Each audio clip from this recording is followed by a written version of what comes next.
Could there ever be a better time than now for conspiracy theories?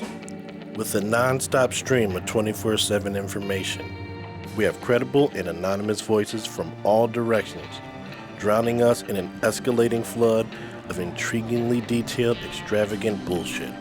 Not only are we stuck on a battlefield of various agendas, we've entered a period where reality depends on who's discussing it. A choose-your-own-adventure gaslit theater of past, present, and future. The overall impact and longevity of whichever psyops happens to be the flavor of the day depends on how it performs to the captive audience, namely, you. A lot of people never believe anybody, but it's been that way for a long, long time. Questioning the specific who's, what's, when's, where's, and why's relating to significant events and powerful individuals is a natural part of living in a complex society. And wondering whether things may not be as they seem is a side effect of exposure to constantly updating, dueling narratives. But let's not forget that conspiracy theories can be a lot of fun. Fantasies about scientific facts, possibly meshing with science fiction, can feel like junk stimulation for the brain. Indulgent, escapist comfort food for when reality seems too dire or boring. It's never smart to undermine the mysterious capabilities in nature, but it's surprisingly easy for many of us to get carried away by overreaching thoughts. But when are we overreaching? Are the gatekeepers of accepted biology holding back on us because the truth would blow our collective minds? And doesn't history show us, time and again, how wrong we were and how craven our leaders can be? They can't actually be guilty of what the eccentrics accuse them of, or are they? Don't bet on it. But don't completely bet against it either. Hedge your bets. A newspaper which breaks a government censorship rule can be suspended.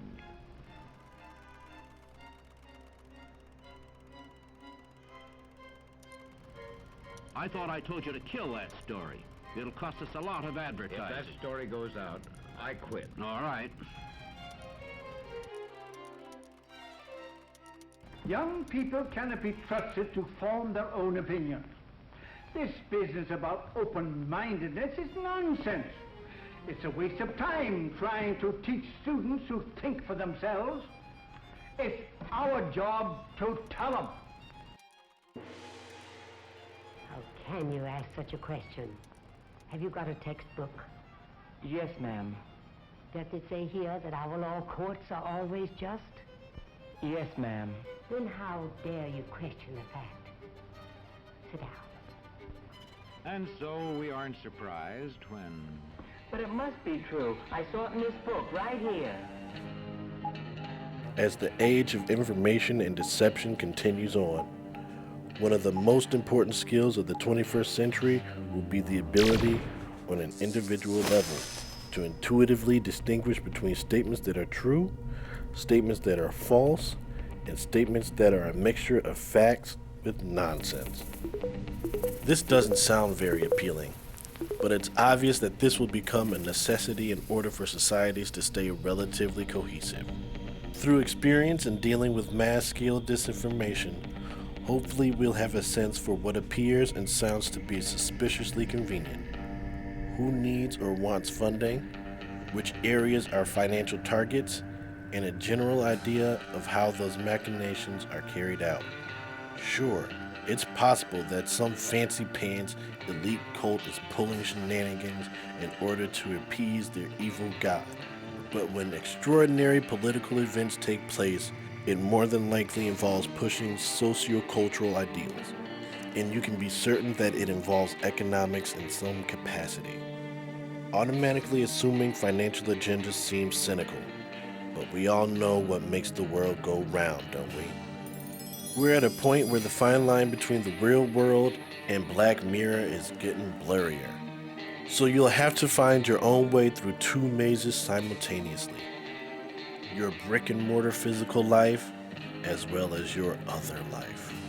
The emotionally manipulative parallel reality of electronic existence and communications. As though one dimension isn't challenging enough. A decent attempt at navigating through both of them and understanding how they feed into each other will take a coordination of objective, observation, prediction, and gut instinct. If somebody is able to find the perfect balance of all those, gaining the ability to dodge the mental trap tar pit of conspiracy theories, as well as the ability to fully recognize legitimate conspiracies when they do occur, hopefully they'll share that formula with the rest of us. Or they could end up using it to control